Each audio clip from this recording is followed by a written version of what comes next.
लगने वाला था कि एक ऐसी आवाज आई कि सुन, तू दोस्ती की बातें मुझसे करता है और पीछे किसी और के जाता है। यारी की बातें मुझसे करता है और पीछे किसी और के जाता है। का इतना कहना था कि मैं रोने लगा। मैंने कहा या अल्लाह मुझे माफ कर दे।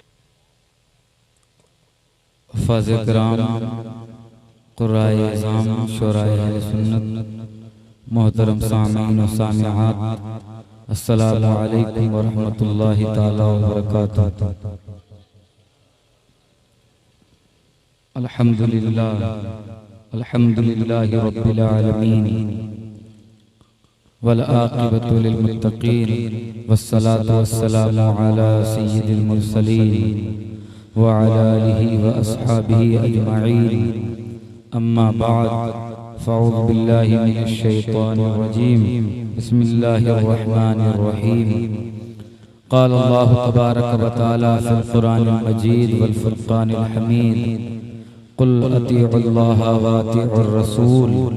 सदक़ल्लाहु मौलाना अज़ीम व सदक़ा रसूलुहुन नबियुल करीम व नहनु अला ज़ालिका लमिनश शाहिदीन व शाकिरीन वल्हम्दुलिल्लाहि रब्बिल आलमीन। आइए हम और आप मिलकर सबसे पहले आक़ाए इनामदार, मदीने के ताजदार, हम गरीबों के गमगुसार, नाइबे परवरदिगार, सय्याहे लामकां, चाज़े साज़े दर्दमंदां, हुजूर सरवरे कायनात सल्लल्लाहु अलैहि वसल्लम के मुक़द्दस बारगाह में हदिया दुरूद व सलाम पेश करें और बावाज़े बुलंद पढ़ें सब लोग मिलकर। अल्लाहुम्मा सल्लि अला सय्यदना शफ़ीअना नबियना मौलाना मुहम्मदिन बारिक वसल्लिम सलातु व सलामन अलैका या रसूलल्लाह सल्लल्लाहु तआला अलैहि वसल्लम। हज़रात, वक्त काफ़ी हो गया है। अगर आप हज़रात की इजाज़त हो तो मैं कुछ देर अर्ज़ करूं। इजाज़त है? अच्छा, तो आप लोग थोड़ा सामने आ जाइए। आ जाइए इधर, आ जाओ बाबू, आ जाओ सामने आ जाओ। सबसे पहली बात है, महफिलों में जब आया करें तो टोपियां लगा के आया करें, है ना? बड़ी पाकीज़ा और मुक़द्दस महफिल होती है ये।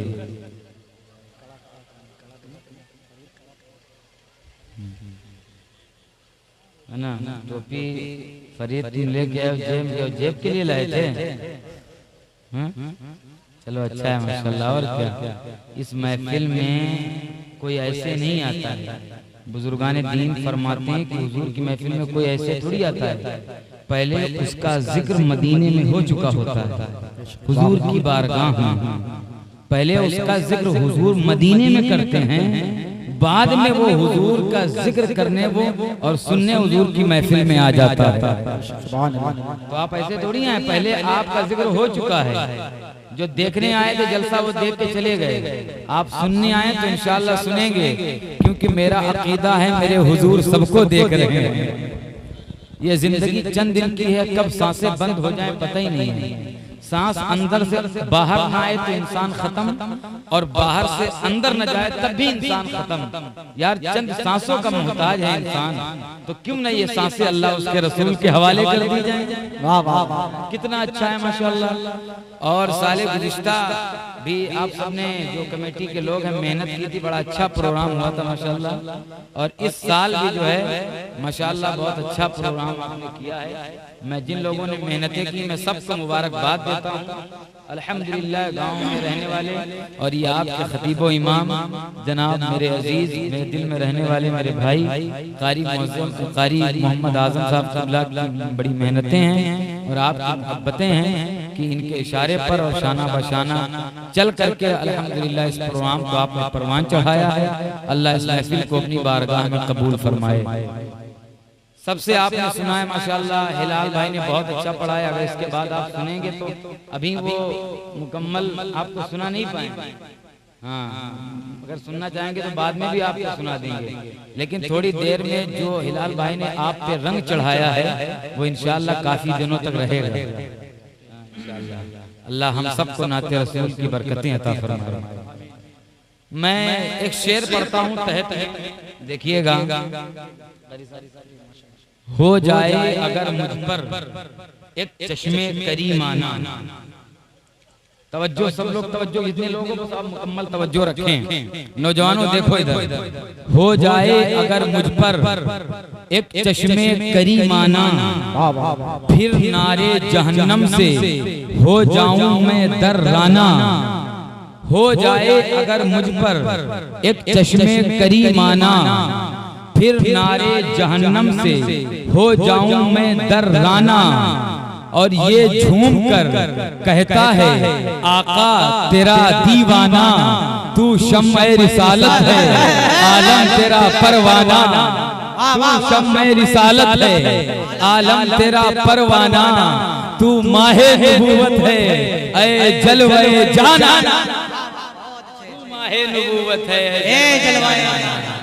और एक शेर इससे भी अच्छा पढ़ता हूँ, कारी बिलाल साहब हमारे तशरीफ फरमाए, मोहब्बतों से हमेशा दुआओं से नवाज रहे, अल्हम्दुलिल्लाह पढ़ता हूँ, देखिएगा। इससे भी अच्छा शेर है कि ऐ बिन्ते नबी है ये एहसान तेरे घर का। वाह वाह। बिन्तुल माने पता है क्या होता है? आप बताएं महफिल में से। बिन्तुल माने किसी को मालूम है? बिन्तुल माने होता है बेटी, ये अरबी का लफ्ज है। इंग्लिश में डॉटर माने बेटी, GIRL गर माने लड़की। इंग्लिश के अल्फाज मैंने इसलिए बोल दिया ताकि आप समझ जाइए कि मौलाना लोग भी पढ़े लिखे होते हैं, वरना लोग तो उसको समझते ही नहीं। मौलाना लोग समझते हैं सब ऐसे ही मामला है, लेकिन हकीकत तो ये है, सच तो ये है। हजरत मोहतरम इमाम साहब को तो कुछ समझते ही नहीं। इमाम साहब कुछ हैं, हर जगह मामला ये बहुत हल्के में ले लेते हैं। आजमनगर से भी हल्के, आपके इमाम साहब हल्के ही बहुत हैं। तो बिन्तुल माने लड़की, तो बिन्ते नबी का माना क्या होगा? नबी की लड़की। ऐ बिन्ते नबी है ये एहसान तेरे घर का। जरा कह दे सुभान अल्लाह। ऐ बिन्ते नबी है ये एहसान तेरे घर का, मिलता है हमें जो भी सदका है 72 का। ऐ बिन्ते नबी है ये एहसान तेरे घर का, मिलता है हमें जो भी सदका है 72 का। और कहता है हर एक मंगता दहलीज़े पैगंबर का, पीते हैं तेरे दर का, खाते हैं तेरे दर का, पानी है तेरा पानी, दाना है तेरा। नारे तकबीर, नारे रिसालत, कलामे हुजूर मुफ्ती आज़म हिंद, कलामे हुजूर मुफ्ती आज़म हिंद। ऐ बिन्ते नबी है ये एहसान तेरे घर का। ऐ बिन्ते नबी है ये एहसान तेरे घर का, मिलता है हमें जो भी सदका है 72 का। कहता है हर एक मंगता दहलीज़े पैगंबर का, पीते हैं तेरे दर का, खाते हैं तेरे दर का, पानी है तेरा पानी, दाना है तेरा। उलमा को आप लोग कुछ नहीं समझते हैं, लेकिन हकीकत तो ये है कि जब आपका बेटा, जब आपका नूरे नजर, जब आपका लफ्ते जिगर, जब आपका शहजादा महल्ले में आपके नाक और कान कटवाने पर आमादा हो गया, पूरे महल्ले वालों ने कहा बड़ा शरीर बच्चा है, बड़ा बदतमीज बच्चा है, बड़ा कमीना बच्चा है। हम माँ बाप परेशान हुए, बैठ करके माँ बाप ने मीटिंग की, बैठ करके मशवरा किया कि इस बेटे की वजह से पूरे महल्ले में नाक कटती चली जा रही है, अब क्या किया जाए। तो माँ बाप ने कहा सुनो, अब ऐसा करो, एक ही रास्ता है। कहा क्या रास्ता है? कहा इस बच्चे को मदरसे में दाखिल करवा दिया जाए, इस बच्चे को मदरसे में भेज दिया जाए। अब उसी बच्चों जो सबसे कमीना बच्चा था, जो सबसे शरीर बच्चा था, मदरसे में ले गए। हजरत ये आपके हवाले है, इसे संवार दीजिए। अब आलिम साहब ने, कारी साहब ने अपने हवाले लिया। हजरत अब जब उन्होंने अब ले लिया तो आपके शरीर बच्चे को, आपके कमीने बच्चे को उन्होंने ऐसा शरीफ बना दिया कि कल तक जो सबसे कमीना था अब वो सबसे शरीफ बन गया है, सबसे जो है पाकीज़ा बन गया है। बल्कि हकीकत तो ये है हैं। जब इन उलमा को आपने अपने बच्चों को दिया तो यही वो उलमा हैं जो आपका सबसे शरीफ बच्चा था, लेकिन मेहनत इनकी है, बेटा आपका है, मेहनत इनकी है, शहजादा आपका है और एहसान इनका है, नूरे नजर आपका है, कुर्बानी इनकी है। तो इन्होंने आपके बेटे को ऐसा शरीफ बना दिया कि कल तक जो अदना था उसे आला बना दिया, कल तक जो जर्रा था उसे आफताब बना दिया, कल तक जो कुछ न था उसे बहुत कुछ बना दिया, कल तक जो मुक्तदी के लायक न था उसे इमाम बना दिया, कल तक जो मुक्तदी के लायक न था उसे इमाम बना दिया। तो ये उलमा भी पढ़े लिखे अल्हम्दुलिल्लाह, आप सब भी पढ़े लिखे हैं, क्योंकि हुजूर की महफिल में कोई अनपढ़ नहीं आता, वही आता है जो पढ़ा होता है, और वही हजरात जिसके दिल में इश्क़ रसूल होता है, समझ लीजिए वो पढ़ा लिखा है। तो इल्म ये हासिल करना बहुत जरूरी है, अल्हम्दुलिल्लाह इल्म बहुत जरूरी है। जब तक इल्म हमारे आपके पास नहीं होगा तो हमें ये नहीं पता है कि हराम और हलाल में हम तमीज कैसे करें। इल्म नहीं होगा तो आप जायज और नाजायज में फर्क नहीं कर सकते हैं। इल्म नहीं होगा तो नमाज कैसे पढ़ते हैं आप नहीं जान पाएंगे। इल्म नहीं होगा मज़ारों पे कैसे हाजिरी देना है आपको नहीं पता, माँ बाप का एहतराम क्या है आप नहीं जानेंगे। इसीलिए जिसको इल्म नहीं होता है मज़ार पे बहुत देखो जाएंगे और जाने के बाद मज़ार शरीफ में जब अंदर दाखिल होंगे जाते ही चादर में सर डाल और डालने के बाद मज़ार का तवाफ करेंगे। अब कुछ ऐसे जालिम गुंडे मुजावर होते हैं, जैसे अजमेर में कुछ गुंडागर्दी करते हैं, खबीस शैतान राफजी हजरात गर्दन पकड़ते हैं, पकड़ने के बाद कहते हैं निकाल कर, जब तक देगा नहीं तो आगे जाना नहीं। अब इसी को बदअकीदों ने देखा तो फतवा लगा दिया, कहा देखा ये मज़ार को सजदा करते हैं, लेकिन हकीकत ये कि जाने वाला अनपढ़ है, इल्म से मुलाकात उसकी नहीं है। अच्छा इधर बहस हो ही रही थी कि बेदम शाह वारसी का एक शेर आ गया, और शेर क्या है, बेदम तेरी किस्मत में सजदे हैं उसी दर के, झूठा है छूटेगा संगे दरे जाना ना। कहा देखो ये सजदे की बात करते हैं, अब इसी को ले लिया। अच्छा समझते तो ये बात क्यों करते भाई, ये कहाँ का शेर है, ये तसव्वुफ का शेर है, इश्क वाला शेर है, मोहब्बत के आला मसब का शेर है, लेकिन दलील बना दिया देखो सुन्नी सजदे की बात करते हैं। अब सारे उलमा परेशान कि मज़ार पे हाजिरी कैसे दे, इनको बदअकीदों को जवाब देना है तो किसके पास जाएं।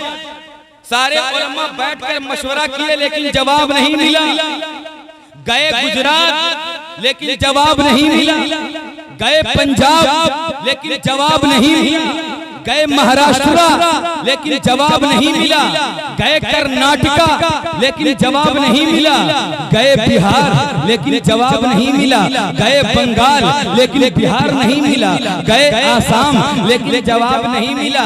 तो किसी ने कहा कहाँ ढूंढते हो, इसका जवाब तुम्हें इधर उधर नहीं मिलेगा बल्कि उत्तर प्रदेश में मिलेगा। यूपी में जहां आप रहते हैं उत्तर प्रदेश में मिलेगा, और यूपी में भी नदवा में नहीं मिलेगा, सहारनपुर में नहीं मिलेगा, देवबंद में नहीं मिलेगा, बल्कि बरेली में मिलेगा, बरेली में मिलेगा, और बरेली में भी इधर उधर नहीं मिलेगा। एक ही बारगाह है, एक ही दर है, एक ही दरबार है, और ये वो ऐसा दरबार है कि जब वहाबियों ने सवाल किया तो उसका तनहा जवाब दिया, जब राफिजियों ने सवाल किया उसका तनहा जवाब दिया, जब खारजियों ने सवाल किया उसका तनहा जवाब दिया, जब सल्फियों ने सवाल किया उसका तनहा जवाब दिया, जब मिर्जाइयों ने सवाल किया उसका तनहा जवाब दिया, जब कादियानियों ने सवाल किया उसका तनहा जवाब दिया, जब देवबंदियों ने सवाल किया उसका तनहा जवाब दिया। सवाल नज़्म में किया, जवाब नज़्म में दिया, सवाल नस्र में किया, जवाब नस्र में दिया।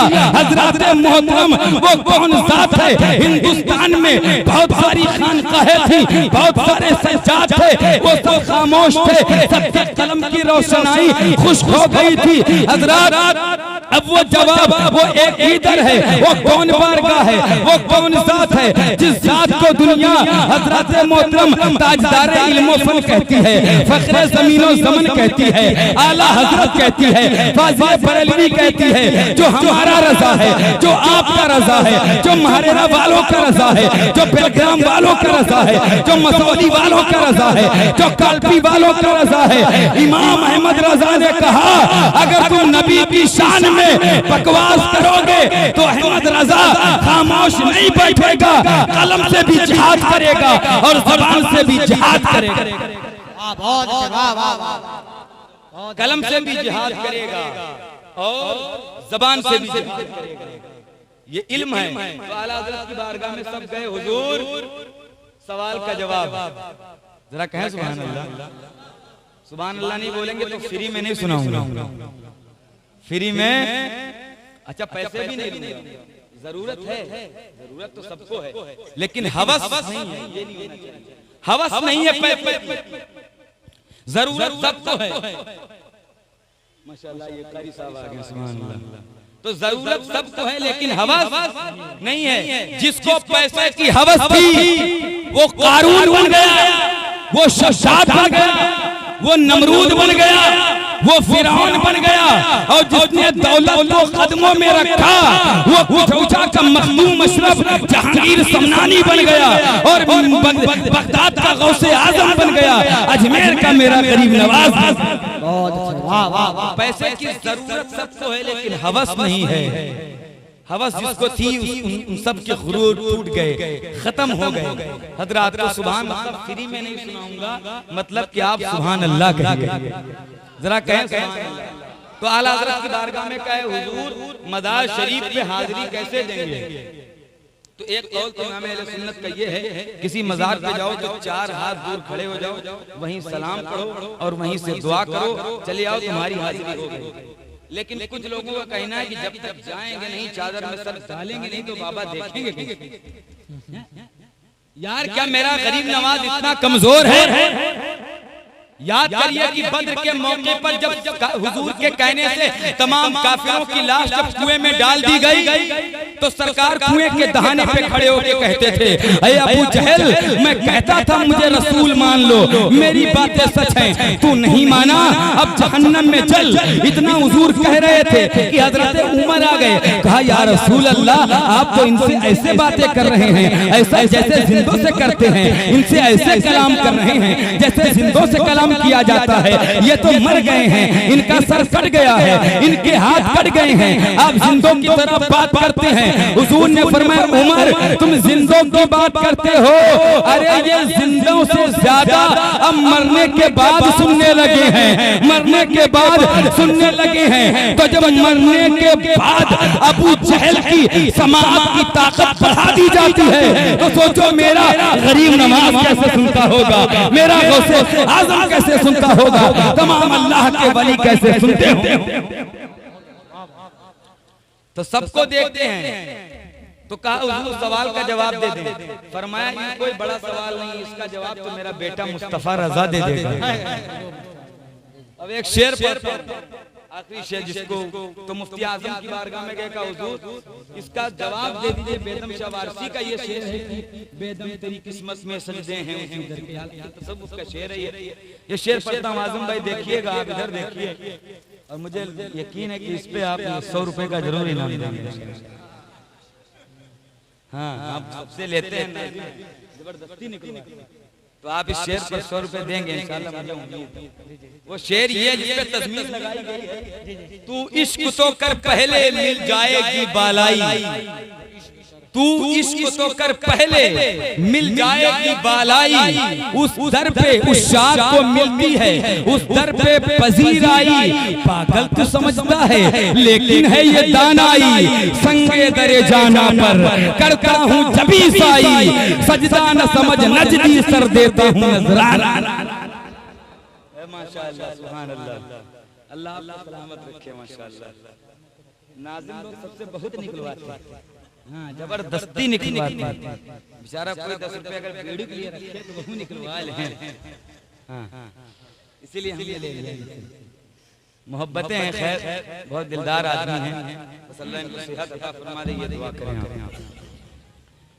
तो अल्हम्दुलिल्लाह सवाल का जवाब मिल गया कि बेदम तेरी किस्मत में मुफ्ती आज़म हिंद ने क्या कहा कि तू इश्क तो कर पहले मिल जाएगी बाल आई, उस शाख को मिलती है उस दर पे पजीर आई, पागल तू समझता है लेकिन है ये दानाई, संगे दरे जाना पर करता हूँ जबी साई, सजदा न समझ मजदी सर देता हूँ नजराना।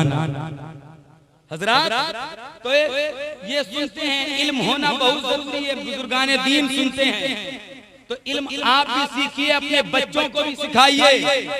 इल्म नहीं होगा तो कुछ नहीं है, इल्म के बगैर कोई वकार नहीं, कोई इज्जत नहीं, कोई मर्तबा नहीं, लेकिन जिसके पास इल्म होता है उसकी अजमत दोबाला हो जाएगा। इल्म ये मदीने से चला है, हुजूर ने पूरी दुनिया में इस्लाम फैलाया, दीन फैला, इल्म फैला, ये मेरे हुजूर के करम से, मेरे हुजूर की बरकत।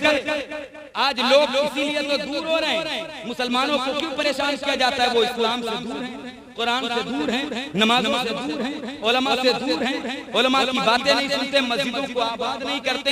इस्लाम कोई आसानी से फैला है? बड़ी मशक्कतों के साथ इस्लाम हमारे यहाँ तक आया है। इस्लाम की सबसे पहली जंग थी जंगे बद्र, जो रमजान में हुई थी। इस्लाम की सबसे पहली जंग है, और ये जंग वो है जो सिर्फ मुसलमान 313 थे और काफिर 1000 का लश्कर था। 1000 का लश्कर। मक्के की औरतों ने अबू जहल को अपने जेवर दे दिए, अपने गहने दे दिए, अपने पैसे दे दिए, कहा लो ये पैसे ले जाओ और मोहम्मद का दीन मिटा के आओ। जब मक्के की औरतों ने ये कहा तो मदीने की औरतें आगे आई, कहा या रसूल अल्लाह, हम गरीब तो जरूर हैं, हमारे पास पैसा नहीं है, लेकिन ये 18 साल का जवान ले जाइए और इस्लाम को बचा लाइए। 18 साल का जवान ले जाइए लेकिन इस्लाम बचा लाइए। 313 हैं, उधर 1000 है, इधर 6 तलवार टूटी हैं, उधर 1000 तलवार है, इधर एक घोड़ा नहीं उधर 1000 घोड़े हैं। रात में बकरा भून के खाया जा रहा है, शराब पी जा रही है, सुबह मुसलमानों को कत्ल करना है। अब वो 313 जो आए ना हुजूर की बारगाह में, सुनिएगा गौर से, उनके पेट पीठ से लगे हुए थे, उनके घर में फाके होते थे, खाना नहीं खाते थे। हम सुबह शाम अल्लाह की नेमतें खाकर अल्लाह के नाशुक्रे बन गए हैं। सोचिए वो खजूर खा के रोजा रखते थे और खजूरों की गुठलियां चूस के इफ्तार करते थे। इतने कमजोर थे, कहा या रसूल अल्लाह हम जंगे बद्र में चलेंगे। तवज्जो करिएगा आप लोग हजरात। तो हुजूर ने फरमाया कुछ तलवार है? कहा कुछ नहीं है। हुजूर ने कहा जाओ खजूर की डंडी ले आओ। सुनिए, जो जंग खजूर की डंडी से हुई थी, सरकार ने खजूर की वो डंडी मंगाई और वो लेने के बाद हुजूर ने सहाबा को दे दिया, कहा ये ले लो, इससे जंग लड़ना, इससे जंग लड़ना। अब 313 सहाबियों ने खजूर की डंडी ले ली और जंगे बद्र की तरफ चल दिए, मैदाने बद्र की तरफ चले।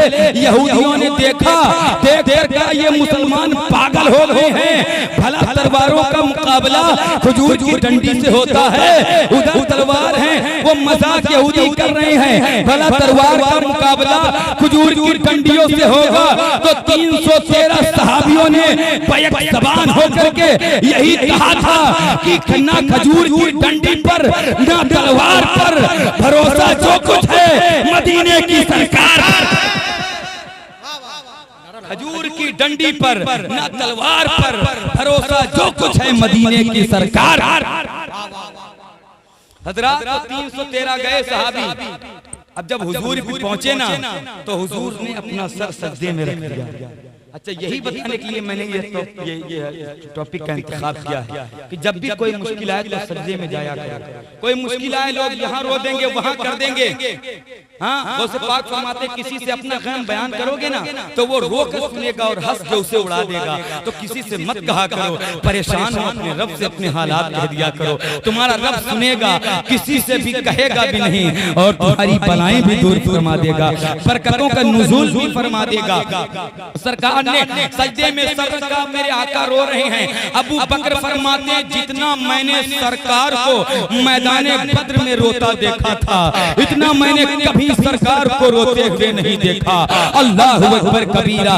सरकार कहते हैं या अल्लाह, ये 313 मेरी जिंदगी भर की कमाई है, अगर ये आज मिट जाएंगे तो कयामत तक तेरा कोई नाम लेने वाला नहीं होगा।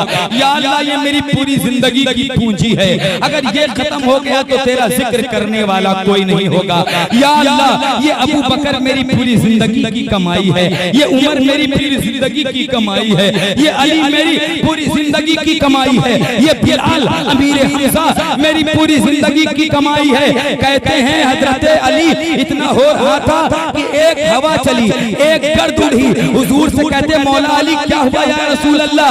हजरत मेरे आका फरमाते अली परेशान मत हो, अल्लाह ने हजरत जिब्रील को 500 फरिश्ते लेकर जमीन पर भेज दिया है, 500 फरिश्ते लेकर भेज दिया है। अली कहते हैं फिर दूसरी तरफ हवा चली, धूल उड़ने लगी।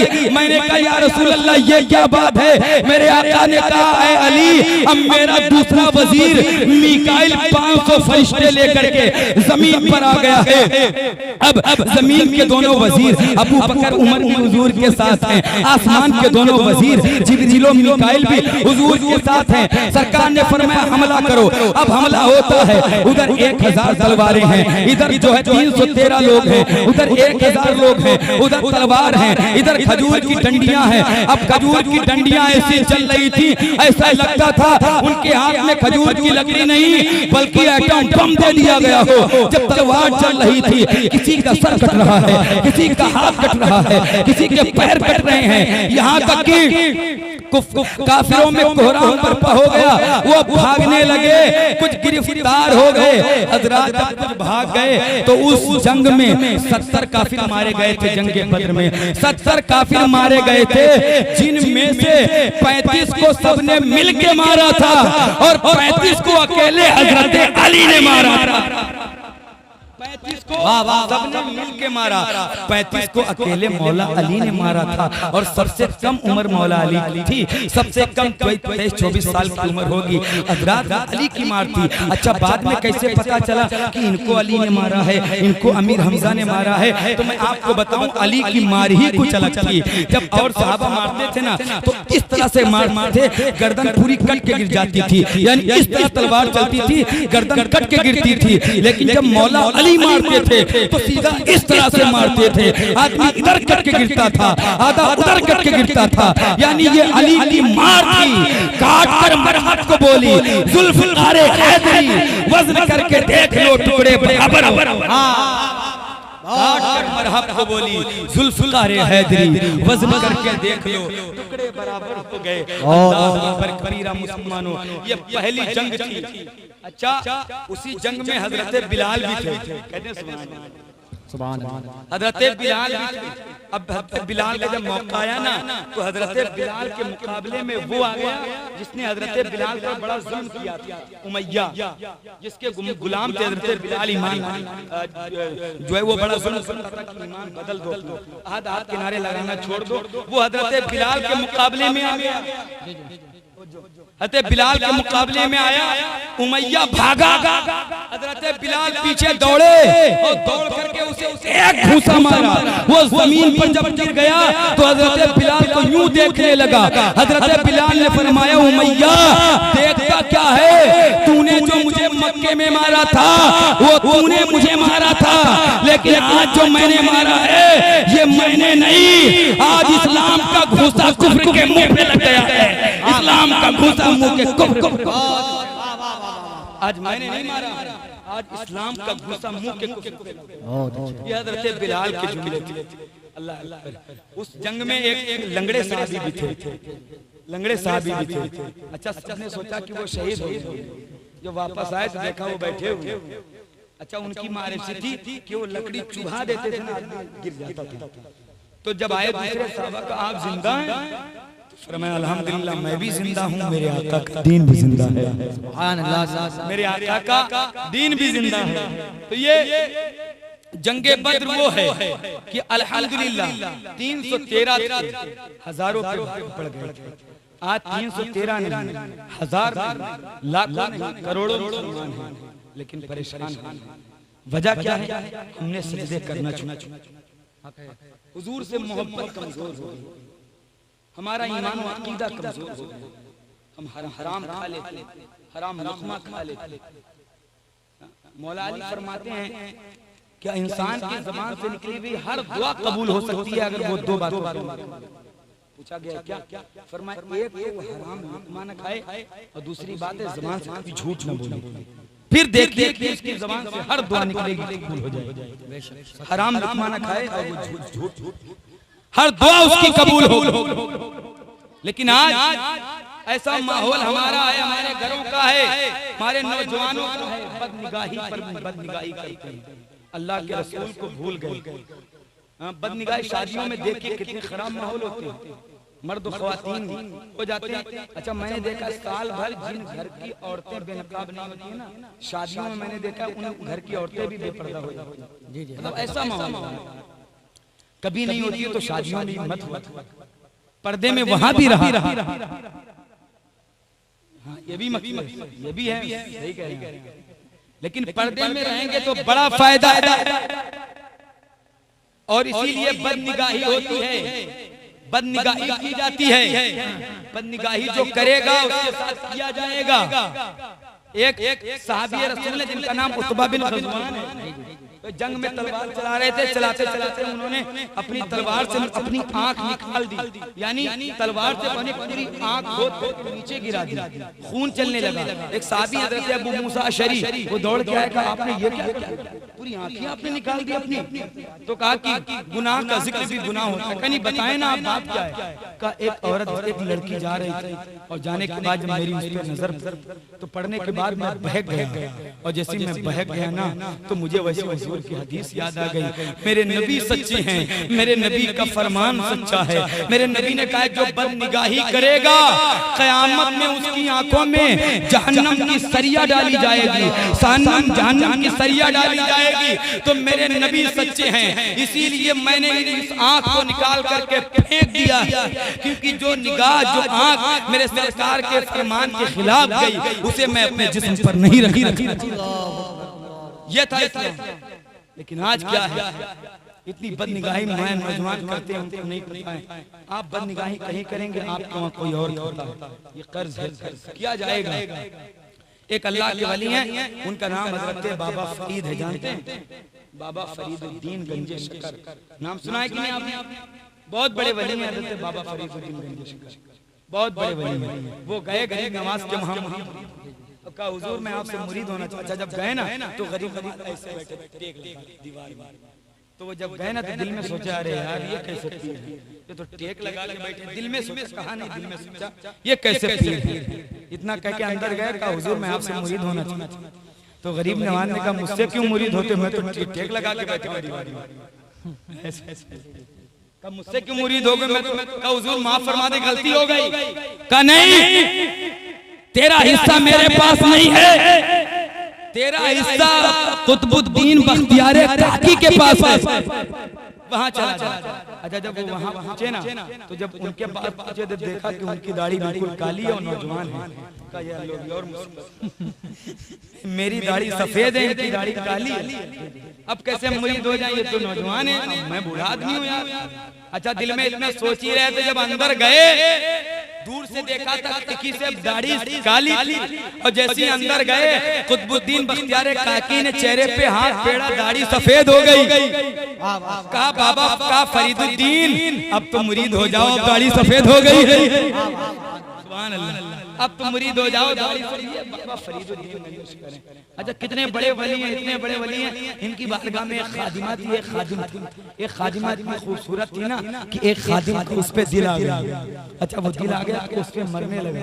अब जब किसी से किसी को मोहब्बत हो जाती है ना तो आप पूछिए उसका खाना पीना रहना सोना दुश्वार हो जाता है। अब पूछिए कितना सख्त मामला है, कोई भी, लेकिन अल्लाह सबको हुजूर का हुजूर से मोहब्बत करें। हज़रात आज़म भाई सुनिए, हुजूर क्या आशिक, हुजूर का इश्क यहाँ भी कामयाब वहाँ भी कामयाब। जरा कहते सुभान अल्लाह। आखिरी बात है, बाबा फरीद की वहाँ बड़ी, अब उसी खादिम का दिल आ गया, वो घर चला गया, 3 दिन नहीं आया। बाबा फरीद ने पूछा कि वो खादिम कहाँ है? कहा हुजूर वो घर पे। का बात क्या है? कहा फला खादिमा के ऊपर उसका दिल आ गया, उसको भूख नहीं लगती, उसको प्यास नहीं लगती, उसको अच्छा नहीं लगता, खाना पीना नहीं लगता। अच्छा ये बात है? कहा हाँ। कहा उसको बुलाओ। अच्छा बुलाया। क्या बात है? कहा हुजूर फला खादिमा से मोहब्बत हो गई। कहा अच्छा? कहा हाँ। तो कहा मैं तेरा निकाह इससे करा दूं? कहा हुजूर करा दे, इससे अच्छी क्या बात है, आपसे अच्छा तो पीर ही कहीं नहीं मिला है। कहा जा 1 हफ्ते के बाद आएगा तो तेरा निकाह करा दूं। अब बाबा फरीद उधर गए, बाबा फरीद ने उसको भेज दिया। इधर बाबा फरीद ने क्या क्या पता है, जब 2 दिन बचे न जाने उस खादिमा को कौन सी दवाई दे दी, उसके जुलाब शुरू हो गए, उसके दस्त आना शुरू हो गए। इतने दस्त आए कि 2 दिन में वो बिल्कुल उसकी हड्डी जिसमें बचती है और जो उसकी गंदगी थी ना उसको एक जमा करवा कर रखवा दिया। जब 7वां दिन था ना तो भाई साहब दूल्हा बन के खुश नसीब, आज मेरी महबूबा मुझे मिल गई, आज मेरी मोहब्बत मुझे मिल गई। दूल्हा बन के क्या हुजूर दस्तबोसी की मेरी बीवी कहाँ है? कब भाई इसको बीवी को लाया जाए? तो 4 औरतें अंदर से, 2 औरतें इधर हाथ पकड़ के, 2 औरत उधर बाजू पकड़ के जब उसको लेके आई, एकदम कमजोर न चल पाती है, चेहरा बिल्कुल घुस गया है, हड्डियां नजर आ गई हैं, बिल्कुल ढांचा बसा है। हजरात तो कहा कि ओ मेरी बीवी को लाओ। जब वो लाई गई कहा हुजूर ये तो मेरी बीवी नहीं है। कहा रे पहचान तो तेरी ही बीवी है। कहा रे मेरी बीवी नहीं है। कहा अब इसको बाप को बुलाया जाए। जब उसका बाप आया, लड़की के बाप को बुलाया गया। जैसी लड़की का बाप आया ना तो अपनी बेटी को जैसी देखा तो एक चीख मार के रोया और दौड़कर बेटी को सीने से लगा लिया। कहा बेटी ये तेरी हालत कैसी हो गई, ये हालत तेरी किसने कर दी? तो बाबा फरीद ने कहा देख ले, मोहब्बत वो नहीं थी जो हुस्न के साथ बाकी थी, तू पहचान न पाया। मोहब्बत तो ये है कि बाप ने अपनी बेटी को एक नजर देखा और पहचान। मोहब्बत वो नहीं थी कि हुस्न खत्म हो गया तुम पहचान पाए, लेकिन बाप ने एक नजर देखा, उसे पहचान लिया। मोहब्बत ये है। फिर बाबा फरीद ने वो जो गंदगी थी मंगवाया, कहा ले ये क्या हजरत? का जिस हुस्न के लिए मरता था वो हुस्न है, जिस नए नक्श पे तू मरता था ये है, ले जा। का ये गंदगी का नहीं, ये वही है जिसके लिए तू मरता था। अब वो वहां से भाग लेता चला जाता है। तो जो ये कहते हैं ना मोहब्बत है, तुमसे निकाह से पहले झूठ बोलते हैं। तुम्हारे माँ बाप की तरह तुमसे कोई मोहब्बत नहीं कर सकता, कोई नहीं कर सकता यार। जो कहे तो ये बात हो ही नहीं सकती है, निकाह के बाद आप हलाल मोहब्बत करिए। तो बाबा फरीद जब बख्तियार काके के मुरीद हो गए तो उन्होंने कहा सुनो, फला पहाड़ी पे चले जाओ, कुछ अल्लाह की निशानियां तुमको मिलेंगी, वहां से ले आना। अच्छा बाबा फरीद जब पहाड़ पे चलते किसी से पूछा कि यहाँ पर अल्लाह का कोई नेक बंदा रहता है? कहाँ? फला पहाड़ी पर है। जब आप चलते चलते गए तो एक गुफा दिखी, तो देखा कि गुफा बाहर एक पैर कटा हुआ पड़ा। जब अंदर गए तो एक उसमें बुजुर्ग बैठे हुए थे। जब वो खड़े हुए तो फरमाते कि उनका एक पैर था। फरमाते जैसे मैं अंदर गया तो मैंने अपना नाम नहीं बताया। उन्होंने खुद से कहा तुम्हारा नाम फरीदुद्दीन है? हाँ मेरा नाम फरीदुद्दीन है। तो कहा बड़ी बातें हुई, बड़ी नेमतें उनसे मिली, बहुत सीखने को मिला, बड़ी नसीहत मिली, बड़ी दुआओं से उन्होंने मुझे नवाजा। और नवाजने के बाद का जब मैं चलने लगा तो बाबा फरीद कहते हुजूर एक बात है। क्या बात है? कहा एक पैर आपका नहीं है और एक पैर बाहर पड़ा हुआ है, कुछ समझ में नहीं आया वो पैर किसका है और आपका भी पैर नहीं है। तो वो बाबा फरीदुद्दीन कहते हैं कि बोलने लगे नहीं बेटा ये मत छोड़ो। कहा नहीं बताइए ना। का नहीं, गुनाह का जिक्र भी गुनाह होता है। कहा नहीं बता दीजिए। तो जब उन्होंने बहुत कहा तो वो रोने लगे और रो के कहा सुनो मैं 10 दिन से गुफा में बैठा था, बारिश हो गई थी, मुझे ठंडी लग रही थी, कुछ ओढ़ने को मेरे पास नहीं था। जब 10 दिन के बाद मुझे ठंडी लगी और थोड़ी धूप निकली ना, तो मैं गुफा के बाहर निकलकर धूप सेक रहा था। कहते हैं जैसे मैं सेक रहा था, थोड़ी सी हीट मुझे मिली थी कि मैंने देखा एक खूबसूरत औरत जा रही है, एक खूबसूरत लड़की जा रही है। कहती है मेरी नजर उस पे पड़ गई और जैसी पड़ी ना तो नजर के जरिए वो दिल में उतर गई। कहती जब वो दिल में उतरी तो मैंने अपना यूं कदम उसकी तरफ बढ़ाया। कहा जैसे मैंने, अब नौजवानों सुनो, कहते हैं जैसे मैंने यूं कदम उठाया था, अभी जमीन पर कदम नहीं लगा था, कहा जैसे यूं कदम लगने वाला था कि एक गैर से आवाज आई कि सुन, तू दोस्ती की बातें मुझसे करता है और पीछे किसी और के जाता है।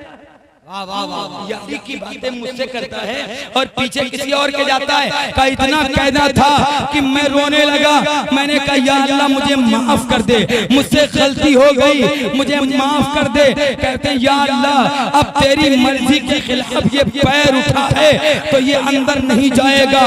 कहते फरीदुद्दीन मेरे पास कोई चक्कू नहीं था, मेरे पास कोई चीज नहीं थी, तो मैंने एक बड़ा पत्थर उठाया और उसे पैर पे मारा। कहते तब भी पैर नहीं कटा। मैंने फिर से उठाया, फिर पैर पर मारा, तब भी मेरा पैर नहीं कटा। कहते मैं बेहोश हो गया। जब होश में आया फिर से मैंने पत्थर मारा पैर पे। कहते थोड़ा पैर कट गया, उसमें कुछ खाल बाकी रही, कुछ नसें बाकी रह गई। कहते मैं बेहोश हो गया और बेहोश होने के बाद जब होश में आया फिर मैंने उन नसों को काटा, मैंने उस खाल को काटा।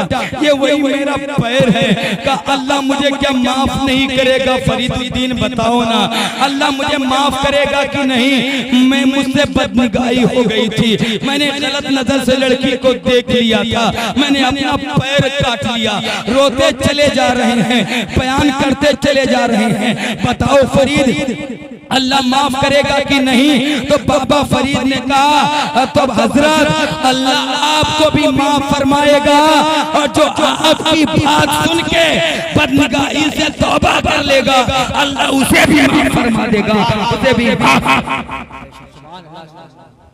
अल्लाह आपको भी माफ फरमाएगा और जो आपकी बात सुन के तौबा करेगा अल्लाह उसे भी माफ फरमाएगा। तो खुदा मरना है सर, ये मत क्या करें, रब के हुजूर जाना है यार। पहले के तो फकीर ऐसे होते थे। दिल्ली की जामा मस्जिद में एक फकीर बैठा था। आखिरी बात एक फकीर बैठा था, एक अंग्रेज आया घूमने। अच्छा फकीर ने उससे कुछ मांगा, उसने दे दिया। जब वो आगे बढ़ा तो उसका पर्स जमीन पर गिर गया। बड़ा मशहूर वाक़या, उसका बटुआ जमीन पर गिर गया। अच्छा जब वो गिर गया तो अंग्रेज तो चला गया, लेकिन मुसलमान फकीर ने वो बटुआ रख लिया। अब 3 महीने के बाद फिर वही ईसाई था। फिर जब आया जामा मस्जिद तो फकीर दौड़ गया, उसका दामन पकड़ा। कहा सुनिए क्या बात है? कही आपका बटुआ है, 3 महीना पहले आप आए थे, आपका बटुआ गिर गया था। अच्छा जब उसने ये दिया तो उसने बटुए में पैसे देखा। कहा अजीब बात है यार, तुम फकीर हो, इतने पैसों में तुम अमीर हो जाते, तुमने ये पैसे क्यों नहीं रख लिए? मुझे क्या पता चलता, तुमने ये पैसे क्यों नहीं रख लिए? इतने में तो तू अमीर हो जाता, तू फकीर से अमीर हो जाता, तेरी गरीबी दूर हो जाती। तो मुसलमान फकीर ने कहा सुनो, तुम ईसा अलैहिस्सलाम के उम्मती हो और मैं मोहम्मदुर रसूलुल्लाह का उम्मती हूँ। अगर क़यामत में तुम्हारे ईसा नबी ने मेरे नबी से कह दिया कि तुम्हारा उम्मती चोर है, तुम्हारे उम्मती ने पैसे चुराया है, तो मेरे नबी की नजर शर्म से झुक जाएगी। इसलिए मैं मदीने वाले का सच्चा गुलाम हूँ। इस पैसे की हकीकत मेरे पास कुछ नहीं है। इतना कहना था। उस अंग्रेज ने कहा, उस ईसाई ने कहा ये बटुआ बाद में देना, पहले मुझे कलमा पढ़ा के मुसलमान कर लीजिए, मुसलमान कर लीजिए। जिस उम्मत के फकीर का ये आलम है तो उस उम्मत के नबी की ईमानदारी का आलम क्या? फकीर की ईमानदारी का ये आलम है तो उस उम्मत के नबी की ईमानदारी का आलम क्या? अल्लाह अकबर। तो खुदा आपकी आकीबत बनाए, अल्लाह से रिश्ता मजबूत करें, इसी में कामयाबी है, इसी में कामयाबी है। बस इन्हीं चलो पर अपनी बात का काम करता हूँ। अल्लाह की बारगाह में बातें बड़ी हैं लेकिन वक्त हो गया है। अल्लाह की बारगाह में यही दुआ है कि अल्लाह सब दौराने गुफ्तगू अगर कोई खता वाक़ई हो गई हो तो उसे माफ फरमाए। अल्लाह इस गुफ्तगू पर पहले मुझे उसके बाद आपको अमल खैर की तौफीक रफ़ीक अता फरमाए। प्यारे हबीब को पुकार, प्यारे नबी का नाम ले, दामन मुस्तफ़ा मियां पाए रसूल थाम ले। वाखिर दावाना अल्हम्दुलिल्लाहि रब्बिल आलमीन। अस्सलामु अलैकुम व रहमतुल्लाहि व बरकातहू।